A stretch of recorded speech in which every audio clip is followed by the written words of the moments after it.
Hi, listener. This is From Ideology to Unity, a spiritual journey where we let go of ego and ideological doctrine in favor of meaning, purpose, and unity as a whole. Today, I'm interviewing Hideto Edward Uno. He's got a YouTube channel under that exact name. Hi, how are you doing? Good. How are you? Yeah, pretty good. It's an interesting day. So, Interesting day already. yeah, it's kind of hard to explain why, but yeah, it's an interesting day. So, how did you discover spirituality? Well, when I was really young, I was Christian, so definitely Christianity was the first thing. I went to Sunday school when I was maybe 6 years old, or at first, and was off and on with that. And I was really, I had devotion to Jesus and um, Christianity, even exoteric Christianity has bhakti, has devotion, Hmm. singing the hymns, singing songs. Obviously it's very devotional, just like Hinduism or Buddhism has as well. And so that was my beginning, and that was off and on. And then more recently, maybe 5, 6 years ago, I started getting into Buddhism, actually, because I had this random um, channeling thing that happened, It unexpectedly happened. unexpectedly happened as I was doing a mantra. And while I was looking at the picture of this guru, the guru, which is the person who started Tibetan Buddhism. Um, and then it went from there with Buddhism and non-dual teachings, Hmm. which really blew my mind and changed everything for me. What is there anything that dissatisfied you with Christianity at the time, or was it just a natural progression? Yeah, because I went through my whole, like, you're into it, and then it's like then you become a teenager, like your parents, like you love your parents, then you become a teenager, you reject your parents. So you're a new um atheist. yeah, well, I I don't know. I was always into God, and, like, without thinking or labeling it or anything. I always thought of something bigger. But it was the system, rejecting the system. So you kept your faith, but you rejected the system of the faith and the system in Yeah, general. and system of Christianity, the intuition. I mean, sorry, the not the institution. I meant to say the Hmm. institution of it all, and you have that whole teenage rejection kind of thing, you know. So that's what that. And then I went to the esoteric route, and I thought, oh, forget the exoteric. Um, that's all like run of the mill, like mainstream um, beginner stuff. And then so I wanted to really get into the esoteric, and just really just jumped into it because much more quickly than I thought, because of this whole channeling thing. And I'm not saying that's what will happen to everyone and all of that, but it was just like a freaking really fast way to just investigate what the heck Right. is going on. Were you into this new age stuff at all before the channelings? Yes, yes. That's true. So then the new age a little bit, which has roots, I guess we could say maybe Madame Blavatsky and all of that, maybe Oh yeah. supposedly started it. So did you have a high frequency already to be able to channel like that? Good question. Yeah, I guess so. I mean, okay, I will say that, and I was getting into music before that, you know, drugs, and not just all the good ones either. All right. And but I didn't really get too hardcore into, the because hallucinogens, marijuana, to me, if you do it a little bit, it can be really helpful. It can be very risky as well, but it can be really helpful, I think, for Why is people. that? How can it be helpful? Yeah. Breaks. I mean, you want to talk about ego and breaking the ego. I mean, if you want to cheat your way to it, hallucinogens, I think, is one of the easiest ways. That doesn't mean easy is often also the most risky, you know. Right. Have you had any bad experiences with hallucinogens or with weed? Yes, I had one bad trip on acid, but set and setting, you know, I guess the set and setting wasn't good, and so this was in the beginning when people didn't tell me how it would ramp up much later. It gets, you know, it peaks later, like maybe 30 minutes, an hour later, it peaks. So I didn't know that. My girlfriend at the time was not paying attention to me, and she had a meeting, and then I took that personally, and so that's where the bad trips started to happen. So if I was in a good setting and everything was fine and I understood, if someone told me how it operated, I would have been fine. But yeah, like I said, it's risky, you know.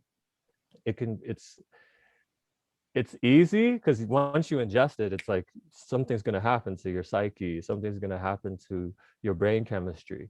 But you know, it can be definitely dangerous and overused for sure, you know. But so anyway, to answer your question, there was something that I did before the channeling, which was I took out my retirement money so that I could just not work. And I had total free time. And I pretty much did not do anything. Like I sat in my room. I didn't wish to listen to music. I didn't watch videos. I took like a um, stimulation detox, you know? Oh, a deliberate one. Yeah. Okay. And so that was very, very helpful for me. I think, you know, meditation's hard for people, you know, but if you start with just slowly de-stimulating your nervous system, I think that's a really good path because it's I should try easy. that. It's very boring. You said it's easy, but Well, you easy to meditation's much harder. There's physical issues. There's your mind is going to at a standstill.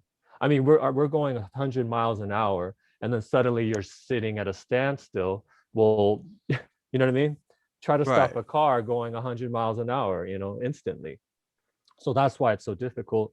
People think that when they meditate, they can't do it. It's not that you can't do it. It's just we're going from 100 to 0, and then your thoughts are bouncing in and out, bouncing from side to side in your brain, you know, And what is doing it? ricochet.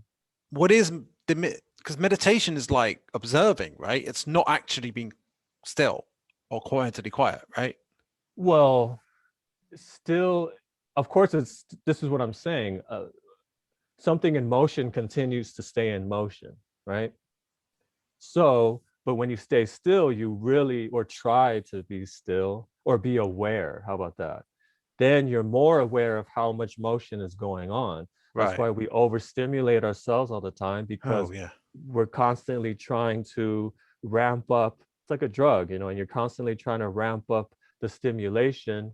And then when the stimulation is not there, you become bored, What which is is that really boredom? What is there? boredom is a subtle boredom is suffering actually. It's like avoidance of suffering, I think, because you're antsy, you're anxious, and because you're habituated to this overstimulation, you know, how much ads and videos and people and everything, we overstimulate ourselves. It's going to take time to ramp down, you know. It's like water. Like if we have water going like this and then you stop, it's still going to be going like this, right? Like let's say you're going like this as a bowl, right? The Right. water's going to be going, but then when you stop, it's still going to be going. In fact, it's going to be more, uh, it's going to be more torrential because it's going to be hitting the Oh, sides of right. the wall. So, but and then people think, oh, I just can't meditate. My mind is even worse. It's even more unpeaceful, even more not calm, but they just don't realize that you stopped the bowl from moving, and then it's going to seem even worse, but then eventually slowly it starts going slower and slower, and then it comes to a standstill, but that takes time. Do you have any simple detoxing tricks that just help you with? Mental detoxing? Yeah. Well, aside from what I just said, when I say it's easy, meaning you don't have to do anything. You just have to break through the boredom barrier. Just don't do anything. Don't watch videos. Don't listen to music. Don't go to loud places. Don't distract yourself. Just be with yourself. And then you're going to face yourself, and it's going to be kind of not only boring, but it's going to be kind of well, everyone's different, but you're going to face your issues, and that's hard, facing yourself and being okay with yourself, being comfortable in your own Mm. skin. It just, all it is just seeing what's really there. But if there's so much white noise, you're not going to hear what's really there. If there's a freaking fog over the window, you're not going to see what's really there. So that's all it is. It's just seeing what's there. But we are so accustomed to running, which, by the way, is an evolutionary, you know um evolutionary, I don't know what the word would be, like Function. strategy, Yeah, function, strategy. Yeah. it's there for a good reason. But if we want to be more peaceful, we have to quiet down and see what's really there. Yeah. Yeah. But I want to answer your question, like what's a way to detox your mind? Hmm. Is That's what you're asking, right? Yeah. There's many ways, aside from what I just said. Fighting through the boredom, fighting through the anxiety of just being with yourself and quietly. Other than that, walking meditation, that's a really good one, because your body's moving. So much of meditation is just be in your body and just be here. So we're always in our head, which, by the way, also makes you more vulnerable because you're not protected by being inside your body. But walking meditation is a great, easy way, because your brain gets um, it's preoccupied with the moving body. So that's a good one. Um, I mean, people do guided meditations. I mean, personally, I think guided meditations are totally a crutch. Eventually you got to get to silent meditation or mantra meditation, affirmation meditation, mindfulness in everyday life. Um, be more specific, like about your question, like a quick, easy way to detox the mind. To be honest, you've answered it pretty well. Yeah. And I've got other questions. Okay. So to run through the that channeling experience you had. Uh-huh. Yeah. Well, by the way, I have video footage of the moment in a documentary I made, which this was in the very beginning of my journey with channeling and Tibetan Buddhism. So I would have done it totally different now, but I really like the honesty. It was so just raw. But it's about, you also get information about the guy that I was talking about, the person that started Tibetan Buddhism, which was Guru Padmasambhava, or Guru Rinpoche. So if you just look up Guru Rinpoche, Rinpoche documentary, it should come up. It's just like an hour and a half on YouTube. But all right, so I heard, I was getting all excited in the esoteric thing, and like, ooh, I'm gonna be esoteric now. Yeah. And so I heard from some people, like, if you say his mantra 3 million times, you become enlightened. And and how he's this like amazing guy. And, What was you his know, mantra, quickly? Oma Guru, Oma, it's been so long. Oma Guru, Pema Siddhi Hum. Am I getting I feel like I'm missing one part there. Oma Guru Pema Siddhi Hum. Yeah, I think so. So, or in Sanskrit it'd be Padma, not Pema. Tibetan would be Pema. How do that's related to chakras? Yeah, because chakras are wheels, or like the lotuses. Padma means lotus, the Okay. flower. So I was, and then someone said, if you look at the rainbow body imagery, rainbow body is something I talk about in the documentary. Rainbow body is a fascinating thing where people's bodies shrink, like bones included, shrink after death. Oh, And that means that you have attained this level of enlightenment. Even some people their bodies completely disappear. And there's a really good book about it that Father Francis V. Tiso wrote. He documents it. He goes to the village and interviews people that saw it happen. okay. Let's go into that after you cover the. Yeah. Yeah. And then so someone said, if you look at the imagery of the rainbow body of Guru Padmasambhava going into rainbow, because there's pictures of him, like, I mean, not actual pictures, but like paintings of him, where it shows like rainbow lights going in all directions. So I'm looking at the picture and I'm doing his mantra and like focusing on it. And then I feel like an air bubble. After a while, I felt this air bubble going up my body into my throat. And my instinct was to just go like this and like block it, because my body was saying like, what the heck, like it wasn't happy with what was happening, because it just felt threatened or didn't know. There was a fear there of like what's going on. And then after a while, I just said, well, what can go wrong? I'll just let it go, And then I just let go. And then this air bubble feeling came up. And then there was a very faint voice that just started speaking. And that was that. And I started investigating that. And So this faint voice. So you heard a voice in your head.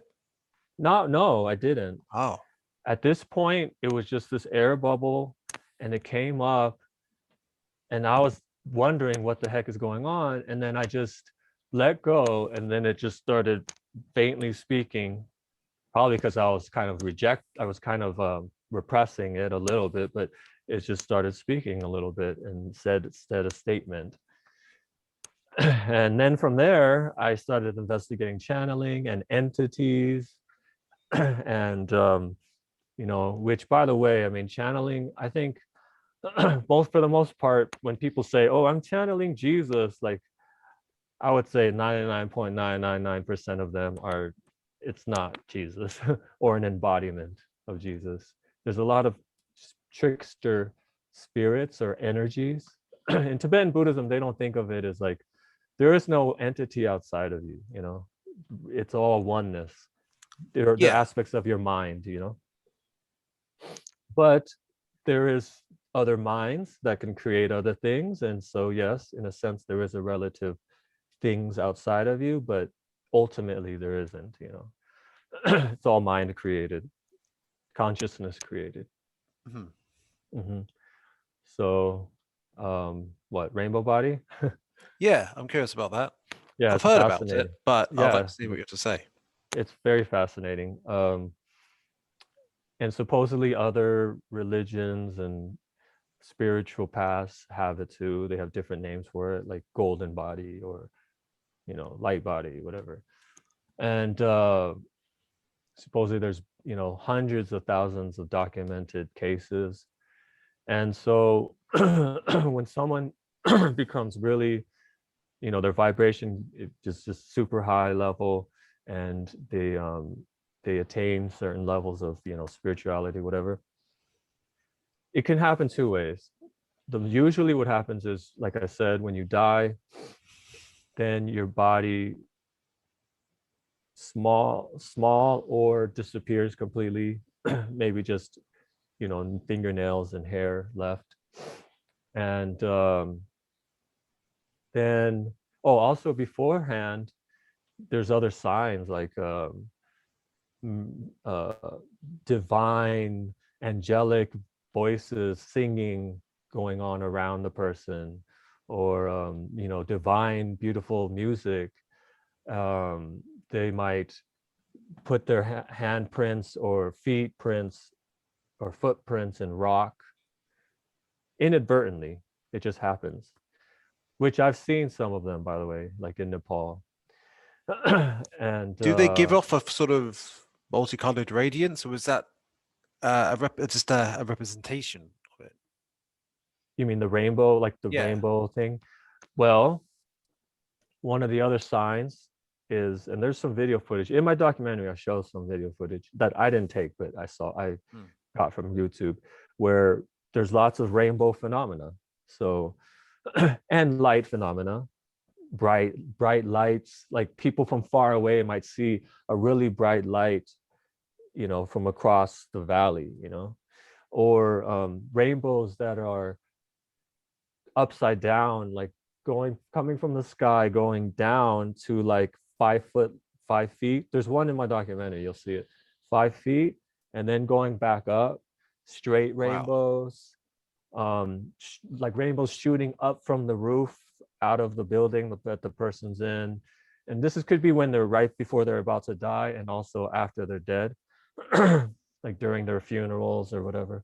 And there's also stories about people that, like Lama Acho, which Kempo Acho, which is the one that's documented in the Francis V. Tiso's book. there's this one, excuse me, hold on.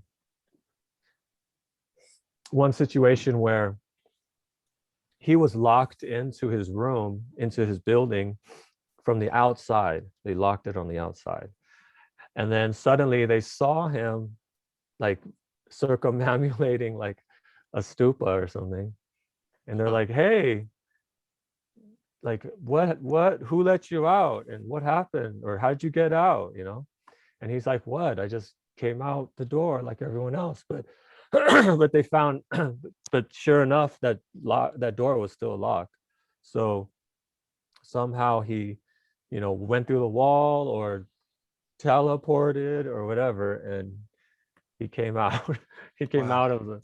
So, well, and it makes sense. I'm saying logically, it makes sense if your body dissolves, your body light, your physical body merges with your light body, and you become, and your body literally physically disappears too, right, after death. And so it makes sense that in the moments to that point, you're going to become kind of merging between physical and non-physical, Right. Is it related to any of the chakras? If anything, the heart, Right. it's all, Or is it it's all funny. of the chakras being activated? To be honest, I don't know. That's a good question. Maybe I should ask my. Or is it related to the light body? Yeah, I think so. Mm-hmm. Right. I think it's physical body, light body merging. And that's why that's all I can think of, and your body, your physical body dissolves, and it's interesting because in Buddhism, there's this whole concept of relative truth or relative world and ultimate world or ultimate truth. You could say physical world and spiritual world. So the spiritual world is the ultimate truth, and the physical world is like the hologram? Yeah, it's a relative truth. It's not really true in the definitive sense, but it is there. So we have to acknowledge its existence. A good way they put it is the dream. It's like a dream. Reality is a dream. So what does that mean? It means that just like you have a real dream, when you sleep, you're going to, it's not real, but it is there, and your mind does react. You you still will sweat, you know. Is it like Inception, where there's just different levels of real in a sense? It may be a dream, but who says what's real and what isn't? It's just like different types of real. Or different types of not real, you Yeah, know, yeah, whatever. like it's all Yeah, that's not pretty cool. real in a definitive sense. Okay, like there's a word called Bardo in Tibetan Buddhism. Chikai Bardo is the Bardo. Okay, first of all, Bardo means intermediate world, in between worlds. So the only truth is the ultimate truth. You could say source, God, Dharmakaya. So there's only one reality, which is just the non-dual oneness of God. That would be the Yeah, simplest way to put it. sounds But like the Hermetic laws. they're very there's some non-duality for sure in the Hermetic laws, Hmm. or at least talking about the dualities, which then kind of merge and become a non-duality. You're talking about the dualities, and then relatively there's the duality. So yeah. Yeah. So there's the Chikai Bardo or Chike Bardo, which is the intermediate world after you die. And then you go into a dream, and that's where you could become enlightened easier, blah, blah, blah. But then this world that we're living in now is also a Bardo.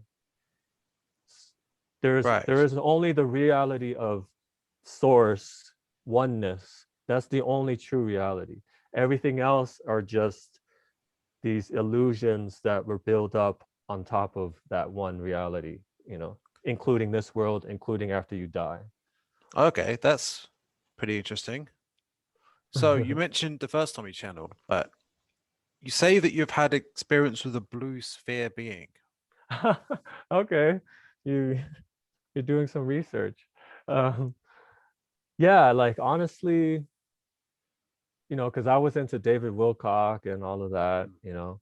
Um, I got all into his wisdom teachings series, which was really fascinating because he talks about science, alternative science that is repressed, and how it doesn't back up mainstream science. And so yeah, he talked about the blue sphere beings, and so I just tried channeling, since I was already doing all kinds of random things and trying to channel different deities and masters and whatever. So I just thought I'd do that, and it was actually really profound. I mean, profound in a sense that something really happened.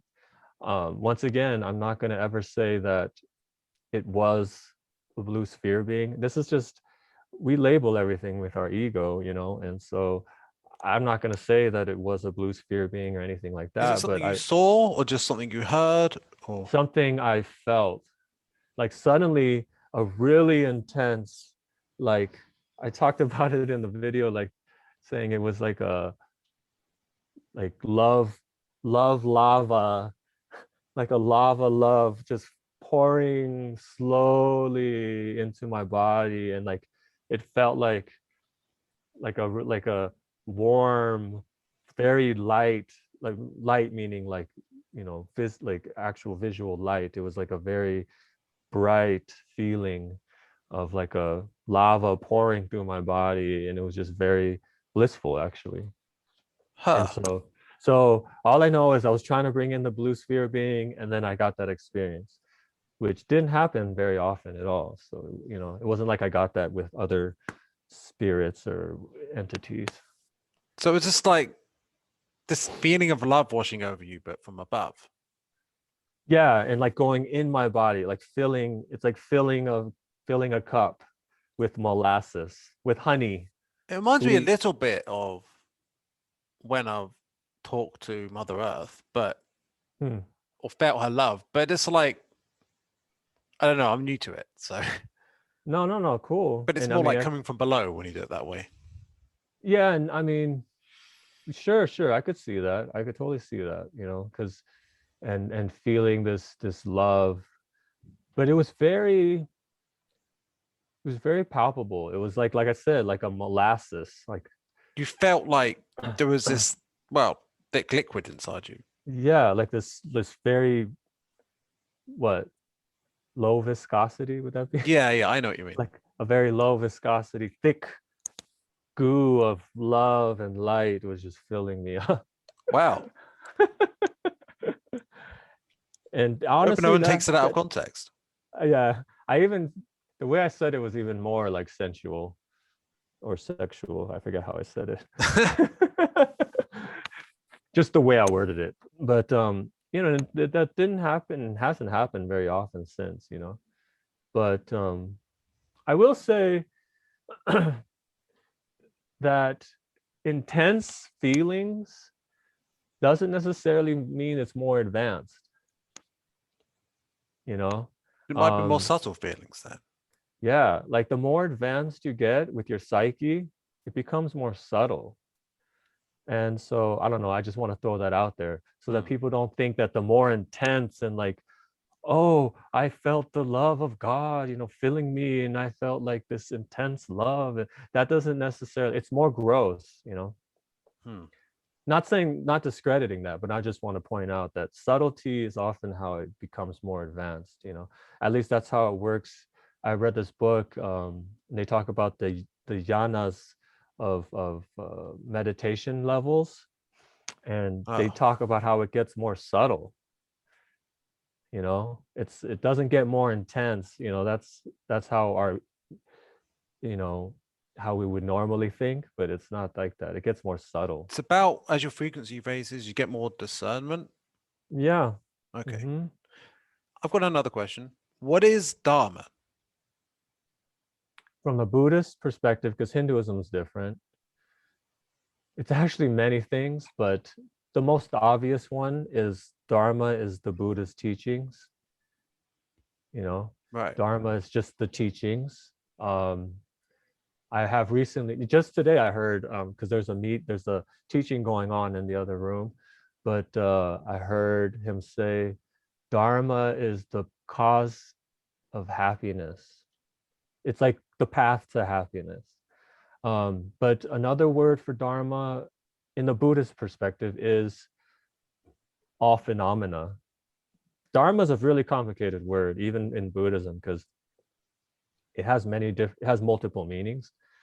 But most obvious one is just the teachings. Okay. So what is it in Hinduism? Hinduism, see if I can remember. It's more like the right way of living or something like that. Like it's a more of a, I can't even remember, but it has, Okay. I think it has something to do with like the path to like a good life, or something like that, ethics, something to that extent. Don't quote me on that though, but it is different. Dharma and Hinduism is totally different. Okay. What is freedom?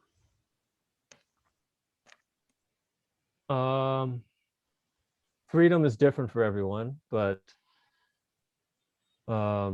liberation, well, I would say, and this goes in line with you, I would say liberation from afflictions and liberation from the ego controlling you,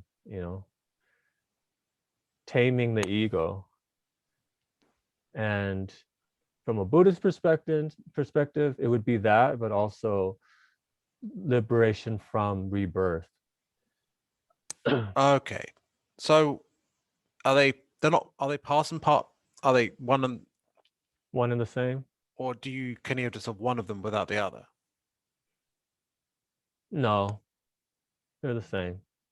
Okay. So is it about leaving the cycle of like, because in the Great Awakening circles and the like, that some people talk about that these different densities or Yeah. like going to 5D. So is it just simply leaving the repeating cycles of incarnation on 3D and going to the next level? Or is it just like going into with connecting to source completely and ending it's everything? more, yeah, it's ending everything. even the gods in Buddhism, there's 6 realms. The God realm is part of the cycle of samsara, cycle of rebirth, the cycle of suffering. And the God realm is pride. Okay, so is it about going straight to source immediately from this lifetime? Ideally, yes. Huh. That's definitely different from my perspective, which is more based on the law of one. Right. David Wilcock fell into that.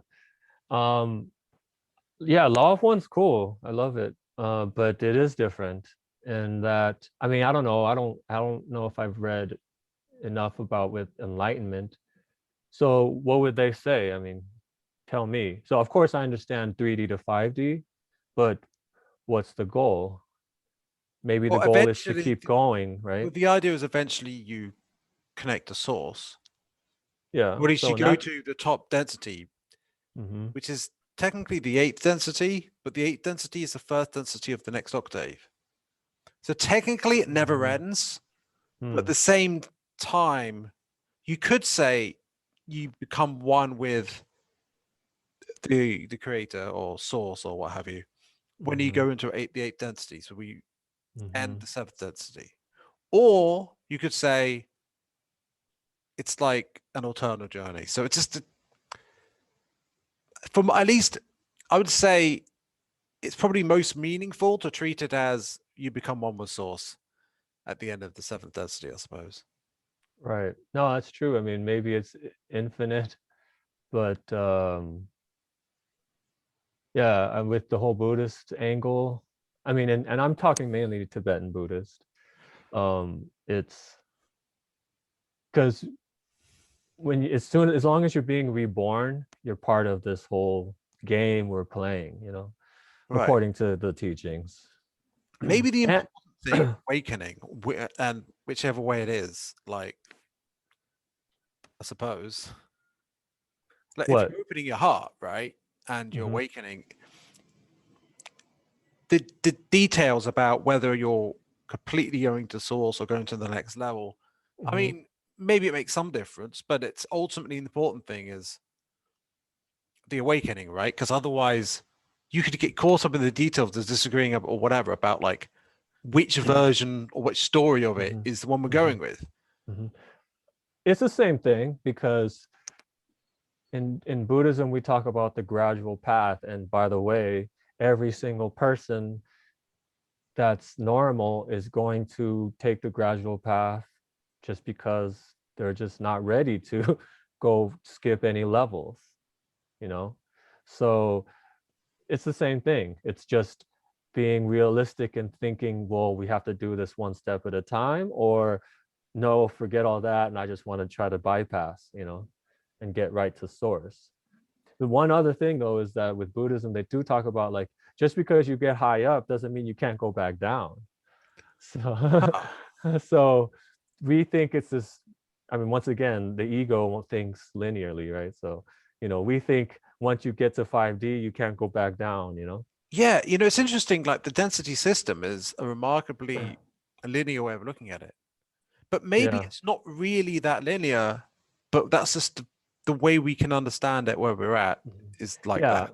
And maybe they don't want to bring up other things like just, hey, we're at 5D right now, or we have this 5D is right around the corner.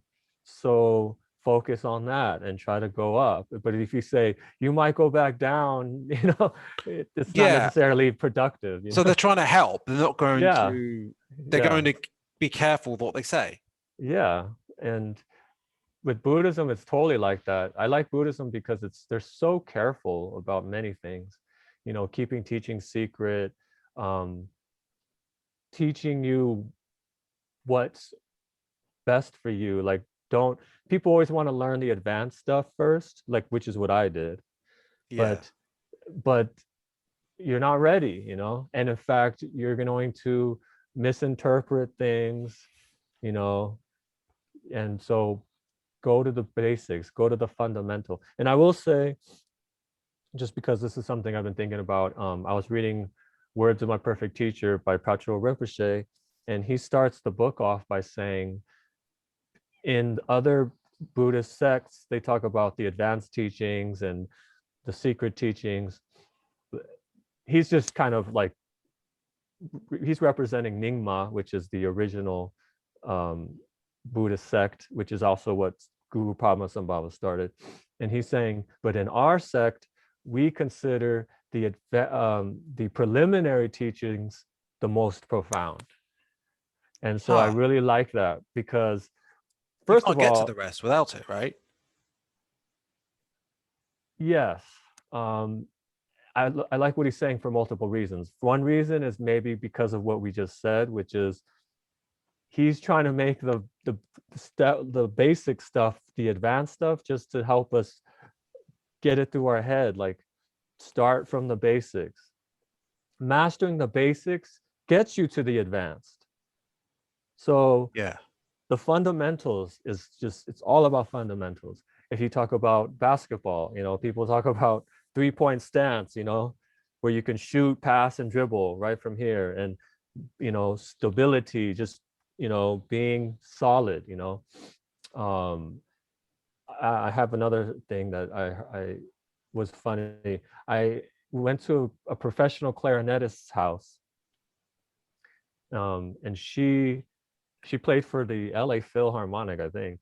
And then she was practicing, and she apologized to me because she was saying, I'm sorry that I'm practicing, you know, because her what she was practicing was so boring that she apologized to me, because she wasn't doing scales, she wasn't doing intervals, she wasn't doing songs.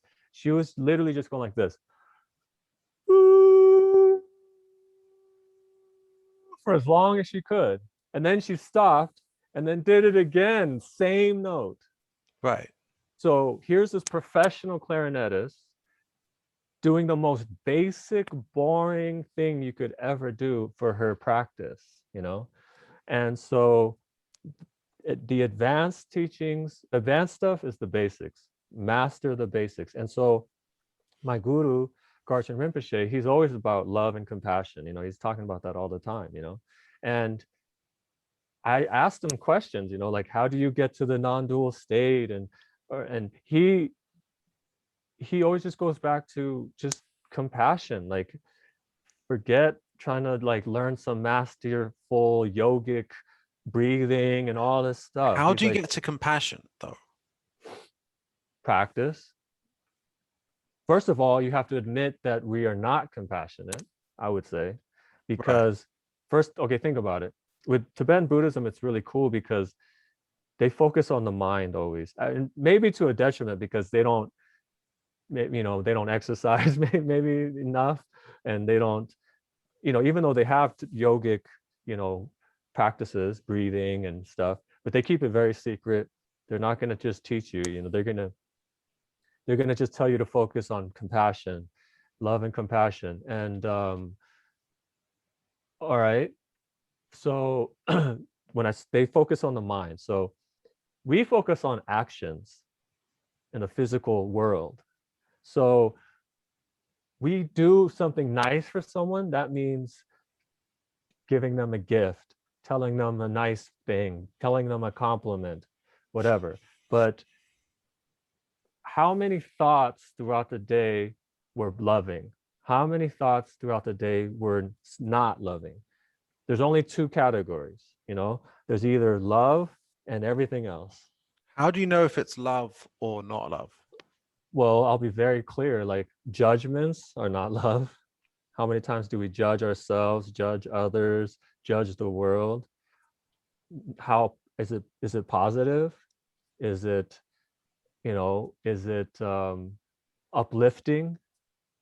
Is it if it's critical and negative in any way, it's not loving, you know? It's a very high standard. But so how many of those thoughts throughout the day? We have to have 51% thoughts that are positive and loving to even consider ourselves as positive and loving. Do the Buddhists say that? No, that's just That's the law of one. Is it? It reminds me very much of the law of one. Okay. Well, my point here is that you have to train in love. You got to train it. It's not, in fact, Mantak Chia, Mantak Chia, he said a cool thing where he said that flowers you have to cultivate and really care for. Weeds grow naturally without you doing a darn thing. Oh, yeah, I know what you So mean. the negativity is always going to grow. How do So you you, clear the negativity then? well, first thing is you can even use neuroplasticity and say habit over and over and over. You have to actively. So that's why I said first we have to realize that we're not positive, we're not loving naturally. Once again, that's probably just because of evolution. Yeah. And you could say past lives and all this habituation, but so you have to just first of all realize that you have a lot of work to do. You have to train. It's a muscle. You have to train the love muscle. Hmm. And so admit that you have a long way to go, and then practice it all the time. It's very simple. I mean, you can do practices like with Tibetan Buddhism, you do guru devotion. Pick something to have devotion toward. Jesus, Mother Mary, Buddhist deity, your guru, um, you know, and then, start the day by like just giving love to them and saying thank you and I love you and all of that. You can do prostrations, you can bow to it a lot. This taming the ego is love because it's twofold. It's love because love is your connection to everything around you. Love is oneness, the practice of oneness. But on the other hand, we also have to stop loving ourselves in a bad way, loving that ego, being too fixated on the self. What about hating ourselves? That's ego. Right. Ego wants glory.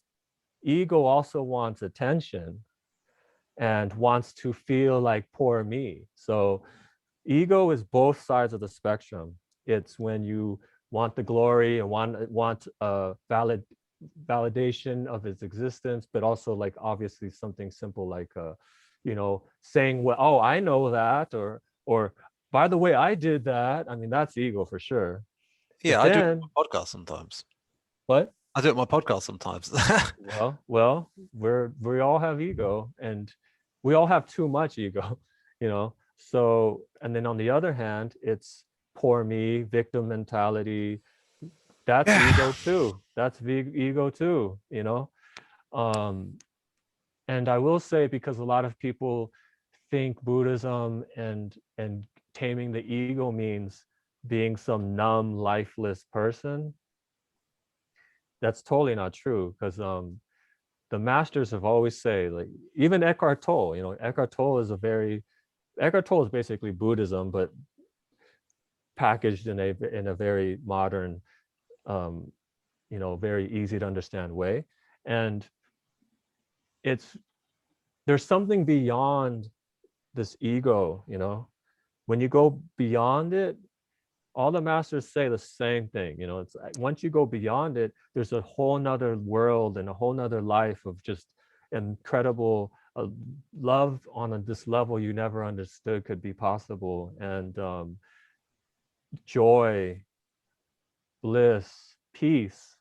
I say most of all maybe peace, because I don't want people to get fixated again on feelings or anything, but it's just there's this peace, that happens, this joy, because you don't feel suffering like you used to, and you don't get attached to wanting to, like, okay, I would say me in the past, I could think about how I would say like white lies in front of people because, like just to look cool or something, or I Mm. would be worried about like, oh, like, what am I going to be? What's my career? What's my, you know, identity in the world? How am I going to be cool?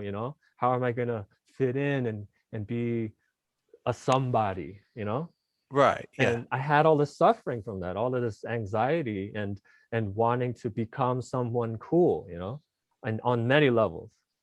Um, and so that I don't have that anymore. Like, I don't I don't worry about that. There's like this deeper level of just being at peace with who I am and the world around me, and not trying to validate my existence, you know? Being comfortable in your own skin, honestly, is a very basic way to put it. You know, you're not trying to be something new, something else. You're just, Right. here I am, you know? Can being committed to serving others be egoic? Yes. Chogyam Trungpa is the master of that, because of learning, of teaching you about that. As controversial as he is, his concept of spiritual materialism is talking about that exactly. He's saying that a lot of people, even in Buddhism, which is completely about non-duality, um, first of all, it's very hard, okay? Even here, even at a Buddhist center, everyone here is full of egos. And aside from my master, you know, even the monks, like, aside from my master, I mean, he's an incredible example, but people shouldn't expect spiritual people or religious people to be necessarily any better, you know? And of course they would say, well, what's the point? They're trying, but it's really difficult to really tame the ego. Is really difficult. And to tame your afflictions, it's very difficult. Supposedly this has been many, many lives of being habituated to afflictions and fear and anger and everything else, ego. So, you know, blah, blah, blah. But anyway, to answer your question, spiritual materialism is basically adding to the ego, making the ego look nice. And that's the spiritual path, you know, like you're just making the ego look really shiny and You're polishing it. yeah, it's like, wow, look how beautiful my ego is, but it's still ego. And that's not the point.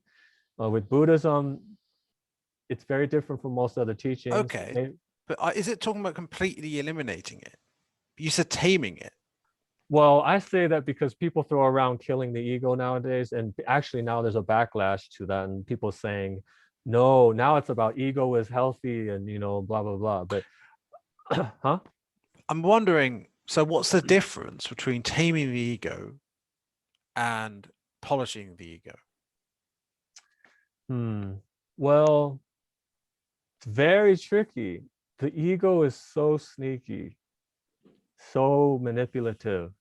And so you have to really just do some soul searching within yourself as an individual to really figure this out. But are you doing this for your own self gratification, self validation?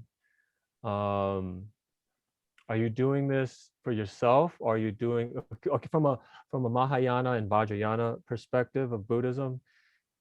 One easy way to know is, are you doing it for others? Are you doing it for the benefit of all beings? You know, that's the whole Mahayana thing, which Right. is very similar to like the service to others thing. But you're always focusing on like doing it, you're dedicating everything you do, every time you do something like meditate, you dedicate it to the benefit of all beings, for the great enlightenment of all beings, you know? So is this about you, or is this, which is ego, right? You, is this about you, or is this about the whole? Is this about the collective?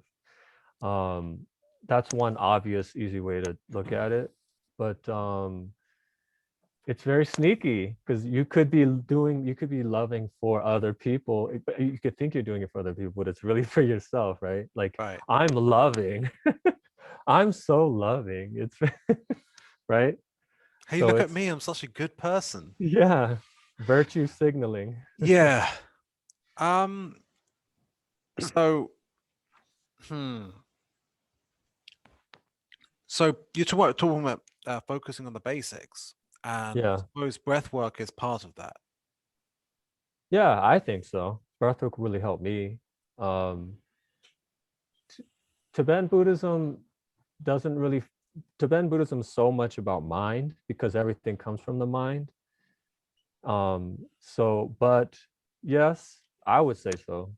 I think it's very practical, because a lot of people need a means to calm down, and the body is the easiest way. We're so body centric, exercise, yoga meaning asana, Right. not the system of yoga.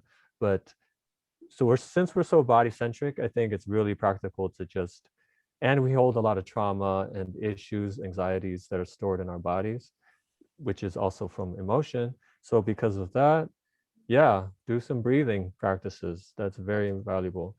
With Buddhism, the only thing that they always talk about is meditate and focus on your breath, which is not purely a breath exercise, but there is that. Right. So But do you, yes, I'm wondering, do you feel like there's any particular timings for breathing in and out that are helpful, or is it better to just simply focus on your breath and maybe slow it down a bit? well, I've heard 7 seconds, not from a Buddhist source, but I've heard 7 seconds in and 7 seconds out is a good number. But I will say that, when you focus on your breath, you're supposed to just be natural, you know. But as far as calming your body, calming the nervous system, slower breathing. Okay, I got a good one. Before even a breathing exercise, just learn diaphragmatic breathing. That's step one.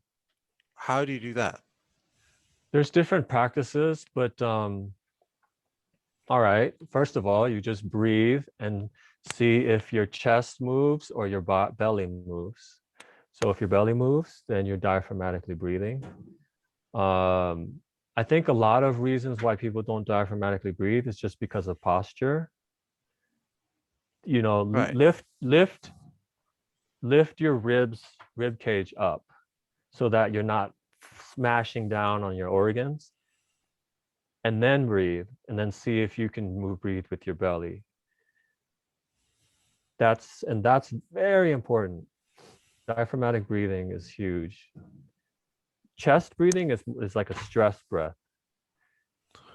When you're panting, right? When you like freak Right. out, chest breathing is shallow, so you're not getting you're not getting a lot of air, and you're also not getting it down into the belly, which is very important area. So the trick is raise your chest to allow room for it Well, to fill up. raise your ribs. Chest implies, well, Oh, I'm just ribs saying then. Raise your ribs. the entire upper body should raise up, and then see if you can diaphragmatically breathe. And you can just basically don't put all your weight down on your stomach, Okay. sit up. And that's really positive in a million different ways. So anyway, diaphragmatic breathing. There also are practices like put books on your belly and breathe on your bed. Because when you lay down, you're going to diaphragmatically breathe, usually just naturally. Babies naturally diaphragmatically breathe, by the way. And there's other practices like weird stuff. Like I learned from a singing coach. You do this weird thing where you go, and you fall over. Like you stand up and you go, and you fall over, Right. and then you slowly breathe up from the belly up. Like, and I think you would go, or something like that. So I don't expect anyone to do that, but there are practices, there are practices. I think awareness is the first thing. Awareness of your breathing. Because if you're not aware of it, then it could be Yeah, anything, right? yeah. And awareness of lifting up your ribs. I think that might just solve it already. And that's really good for many other reasons. Sorry, I was gonna say something else. Oh, last thing about this is my guru talks about a very practical thing that's very simple. We visualize a candle flame below your belly button I would say towards the back more, but visualize a candle flame inside your belly, below your belly button. And with him, he talks about you visualize this actual seed symbol, but you don't have to do that. Just visualize a candle But if you want, you could visualize a hung, H-U-N-G. Just go look up what a H-U-N-G seed syllable looks like, and then you could visualize that inside Right. the candle flame. And what that does is that consolidates your qi, or in Tibetan Buddhism, they call it lung, which means wind. The qi, they call it wind because they think of it as these winds that are blowing around, just like winds that blow over a country. Right. There's winds that are going in all different directions and they're scattered. And so if you visualize a flame, it consolidates the wind energies, and then you can hopefully then be in the central channel and not the two side channels. Because, oh, it's interesting. If you want to talk about non-duality, That reminds me of the tree. Sorry, go on. Well, to visualize, I mean, one physical way to explain non-duality is to be in the central channel and not in the two side channels of duality. You know, you're reminding me of the tree of life, because apparently Yeah. in the Kabbalah, the tree of life, Yeah. well, it's recommended that you follow the center potential pillar of instead of the side ones, because the side is about duality. Honestly, I don't know much about it, but it really, that's really interesting that you mentioned that. Well, the one fascinating thing that it constantly surprises us is the synchronicities, serendipities, or maybe the one source of knowledge that everything came from, because that always happens, you know. It's fascinating. So yeah, so physical representation of non-duality is to be in the central channel, you know. And then once you get really good at the flame thing, and you should feel warmth, which is good for digestion, which is good for balance. So it's physically healthy as well as spiritually healthy, mentally healthy. And after a while, you'll start to feel like a heartbeat at that spot. And that's, you know, that means you've done well and you're habituated to the central channel. You'll feel a little like pulsing. So what is qi? Energy, or, I mean, I'm just guessing here, but it just, I could say different things. It's kind of like with Buddhism, I don't want to get too much into it because then it's another conversation, but there's Dharmakaya, which would be source, God, whatever.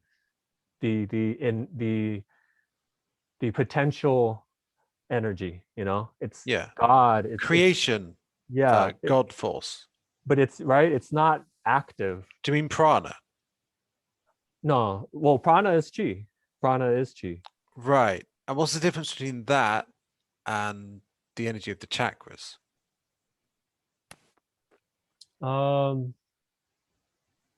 Well, chi is just winds, right? So like, I mean, chi is just everywhere. It's just energy. Is it the difference? Is it the difference between your spirit body and your energy body? I mean, I don't know. Like, I don't have an answer to that really. Okay. But I would think of chakras as they're hubs. They're hubs, you know. And sure, there's chi, a lot of chi there. You know, so you could say chi, you could say the chakras are like energy centers of, you know, of the world, you know, how they talk about that. But then chi could be just like the winds that are, or energies that are just going in all different directions. The chi is more of just a basic fundamental thing, you know. So it's like, okay, like you could have whirlpools and then you have water current, right? Water current is everywhere, you know, right? Currents of water is everywhere. And then you have these whirlpools of energy every now and then. That's a chakra, you know. And so you see what I'm saying? It's like an energy center, but then there's just energy in general moving throughout your body. And that would be the chi or prana or lung in Tibetan. It's more of a basic, fundamental concept. Okay, so There's something interesting that you said on your YouTube channel, which is well, you said that Trump is a good thing. What's your perspective? Hmm. What's your reasoning for that? All right, whole different world, the relative world. So there's multiple ways to look at this. First of all, it's so totally unpopular in the mainstream. If you follow mainstream news, Trump has been the bad guy since day one, right? Hmm. And I started to think, why are they so? I mean, they literally tried to kick him out before he started. Yeah. Like, I mean, like, what is going on there, you know? And so, since I'm not a believer in the mainstream at all, you know, I think it's just a puppet show. And I think that I know that I don't know. Right. That's a very good spiritual concept, but it's also a very, very poignant relative world concept when it comes to government and when it comes to institutions and the people. The people are not connected to that world, you know? So I know I don't know. And so I don't, in fact, I think mainstream news is just taking you in multiple directions. It's like the lung, you know, it's like the lung that's not it's not centered in the central channel. It's very scattered. It's diversion. It's misdirection. I, in my opinion, you know, and Okay. so I would say Trump is a good thing because my enemy's enemy is my only friend. So I think of the media as manipulation, in my opinion, you know? And so the fact that they hate him so much made me think, well, he can't be that bad, you know? He's going against this mainstream narrative that's just a joke to me, you know? He's also a good thing because he's with this whole 3D to 5D thing that's supposedly happening, and you could Mm. talk about the Mayan calendar ending, um, that he's the one that's stirring up the pot so that everything comes out in the open, you know? Mm. People even said, I've heard people say, might have been David Wilcock actually said that there's this concept that Hitler actually did good for the world. Because it was a release of negative energy. Well, because, and you could almost say that he's a positive soul that took on this bad guy role. Anyway, I'll answer the question first, which is because he is, because of him doing bad at that moment created more good in the long run. Because then there became an awareness, and then people wanting, okay, think about 9/11. When 9/11 happened, people united in New York, and then people were bonding, and people were trying to do good for each other, help each other out. You know, chaos and tragedy creates bonding and love, and people unite for that, for the bad. And People I'll might look even, at that though and say that it's been more divisive than ever. what, Hitler or Oh, Trump? Trump. Trump. Well, who's doing that? The media is doing that. Right. So We just we you also mentioned that. Actually, go ahead. No, I mean, I could, there's many different angles. It's hard to answer this question You because it's, also said that in people's minds, he represents patriarchy and racism. Mhm. Could you explain that? Well, there's the divisiveness right there, and the media narrative, which is, I mean, first of all, I mean, I've heard that it's not clear cut at all, you know, like, in fact, and this is totally unpopular, but he's not like that, you know. There's Chris Rock says, when you meet me, you meet my representative. You don't really meet me, you know? And we could say for famous people, it's much worse. You don't just meet your there's the representative, which would be the ego, but then there's also what the narrative is about you. Right. I mean, there's stories about people getting framed for murder, and then they become these, and then even after the court, and the court of law says that they're not guilty, people still think bad of them, right? Right. So is it about, in the collective unconscious, say, Yeah, well, how people perceive someone has a relative meaning, I and would say in terms of what that does in terms of it's not collective unconscious, it's collective conscious. okay. Right? You could say collective unconscious also, but it's much more gross than that. It's just the conscious collective thought of who you are, the collective judgment of who you are, So We're, does it mean a lot? It means a lot. How does he help people who hate him?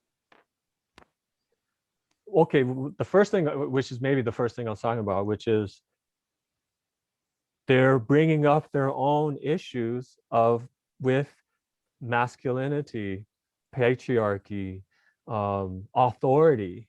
He's like the old, Catalyst.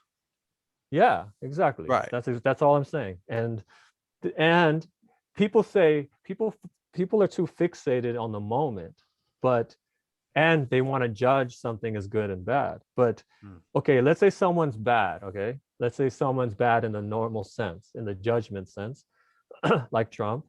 But what if he starts bringing up all of this repressed anger we have toward masculinity and authority?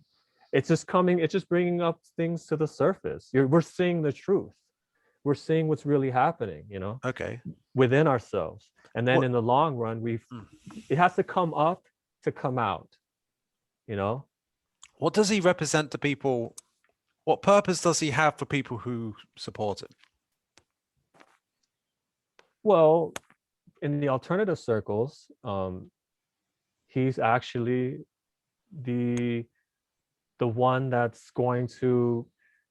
he's going against the system, that supposedly has been going on, you could say for thousands of years, or you could say since World War II or whatever.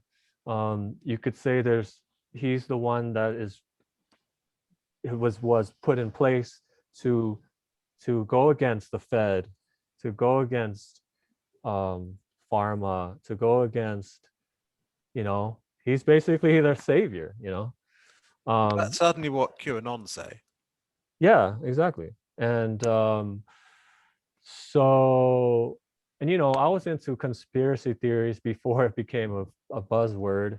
And um, and so I've been following this stuff for a long time. And my only point is that all the mainstream alternative, I mean, all the alternative people that I've been following, they all see, once again, I know I don't know, but here are these alternative guys that I've been following for many years. And they all say the same thing, which is, so maybe they're all hired by the same forces to just, create this duality of Maybe. narratives. But I will say they're all saying the same thing. They're saying that he's relatively the good guy. And so and that's it. I know I don't know. I'm so over the mainstream, and I have the alternative, and that's all there is. There's nothing else.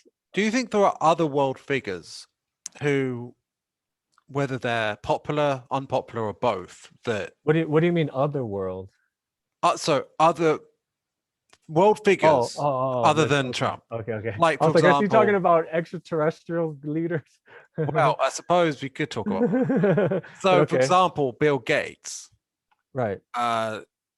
among people who don't like him, especially in the conspiracy circles, maybe he serves that function. Yeah. So, okay, if we're gonna take this to a karmic level, everything is exactly how it's supposed to be. And this is good because this is very practical. My guru went through like the most hellish things you could imagine, In communist China, he was in jail for 20 years. I have some horrible stories of what he went through. And guess what? He says that he says it was the kindness of jail that taught him compassion. And he even says suffering is often happiness, happiness is often suffering. And so, and he even said recently, like when there's a book that was recently written, you know, I don't know, some maybe 5 years ago at most, maybe, but in there he says that if someone asked him right now to go to jail, he's like 80, over 80 years old, that he said he would happily go back. Oh, wow. Right now, because suffering is often happiness, happiness is often suffering. And so what am I getting to? I could get into some cool stuff about that, but the point here is that anything bad that happens to you is you caused it. Or you attracted Anything, it. well, more than attracted it, it's just the divine order of things Right. from past lives and this life. So it's not just That attracted makes it. sense. Cause and effect. Karma is not, people think karma is this weird thing and they don't believe in it. Everyone believes in karma to a basic level, which is just cause and effect. If you punch your friend, he's going to be in pain. Like that's cause and effect, you know, that's, everything is cause and effect, you know. Right. If you freaking, if you yell at your kid every day of your life and call him stupid, he's probably going to get issues, you know. That's cause and effect. So, but we just apply cause and effect to past lives. Now that's where people get, you know, start not believing in it. Right. So when it comes to someone who has a lot of people who they don't like them or hate them, Yeah. whether it's just one side of things or everyone or whatever, would you say, does it relate to karma and people letting go of their karma potentially if they deal with it the right way when their negative emotions are brought up? Yeah. So everything that happens to you, you caused, and you have to take responsibility for it. So if you're poor, there's a reason for that, including past lives or this life, whatever. If suddenly you get a disease, there's a reason for it. You deserve it. You earned it. What does It's not, deserve mean? well, deserve is bad, you know. So it's not a punishment. You you did you did things in the past that created this. You did it. You did everything. And so on a collective level, that's true too. If something bad happens, we all did it. That's why we can never complain. That's why we could never, you know, blame, judge, point fingers, because we did it. Everything Right. is completely our responsibility because we caused it to happen. It's like you slapping your face and then you getting sad that your face hurts. You know, it's like you did that. You didn't, so you can't, if you getting mad about it is just causing more issues. So And you that's kind of, saying that it's not that there's a difference between slapping your face and something else causing you suffering is an illusion. well, because if someone else slapped your face, you still caused it in the Yeah. past. And I you just will said one my anyway, right? slap, but it doesn't matter if it's you slapping your face or someone else slapping your face. My point was just you can't get mad because you did it, you caused it, you know. Right. And Yeah. isn't And that, anyone who's hated pretty much can serve a function. It A attracted it, but B is or made it happen, right? But B yeah, is helping people deal with their own stuff, and it's all of this yeah, interconnected karmic interconnect, system. mhm. That's cool. Interconnected, interdependence is one of the most, you know, fundamental and profound concepts in Buddhism. So I've got a Everything question. is interdependent. Is it possible for if there's someone who's really hated for their purpose in their life to some extent actually being to indirectly help people awaken at this time? Yeah, I would think that is possible. You know, I've heard certain things like that. But in the teachings, though, they emphasize, so first of all, yes, but they would emphasize that, yeah, in fact, they would emphasize when someone does something bad to you, that's good. Like Buddhism, it puts everything we think and usually puts it on his head, because it's the whole bodhisattva thing, which is Mahayana Buddhism, and Vajrayana, which is Vajrayana Buddhism is Tibetan Buddhism. Mahayana Buddhism is what we've emphasized a lot on as well. And that would be like Zen Buddhism and stuff. China. The bodhisattva thing is that you do everything for others, you think your whole purpose is to benefit others. And that dissolves the ego. That is the more truth, that's more real, that's more reality, because there's no separateness. And then you can start working with, when someone does something bad to you, be happy about it, because there's even statements in this 37 practices of which is a small booklet that my guru always talks about. There's some hilarious statements in there, like even when somebody cuts off your head. Of course, you can't talk when someone cuts off your head, but it says, even if someone cuts off your head, take on all their negative qualities and thank them,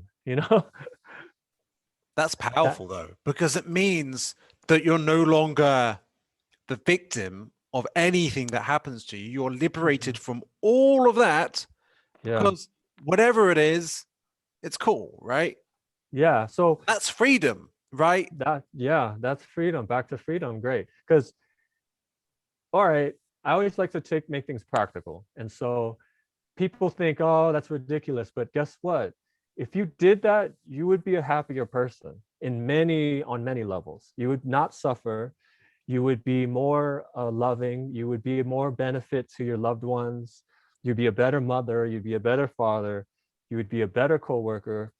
So it's very practical, People need to think about these things in a practical level. So forget the fact that the Western world is kind of often it's very opposite to the Tibetan Buddhist way of thinking, because it's very critical. They want to see what's wrong.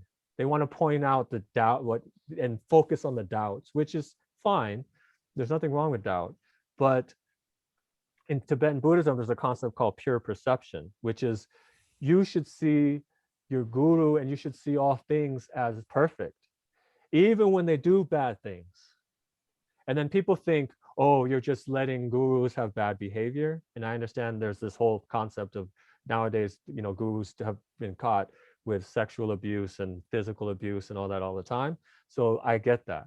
But what is more of a benefit for you in the long term? That's all that matters. What's better for you? So if you can look at your guru as perfect, even when he's not doing things that you might think you might judge and think are bad or not perfect, or he's probably not enlightened, and you can think of all of these doubts, but that is a benefit for you. When you have devotion to your guru and you think they're perfect, that's benefiting your mind. It's for you.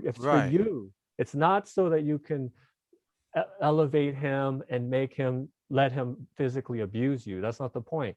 The point is, if you have more love in your mind and positivity in your mind to an extreme level, Buddhism just takes things and takes them to an extreme level. And okay, positivity. Okay, for instance, my guru, he was doing slave labor and he was carrying rocks. They had to carry rocks all day and like on their back, and then they dump them somewhere else. And then he said, through the teachings of his guru that he came across in jail, he learned pure perception, which is positivity on just some basic level, but they take it to the extreme. So he said he started to visualize, he started to literally think that he was carrying jewels and gems and gold, and then was offering it to the Buddhas. Wow.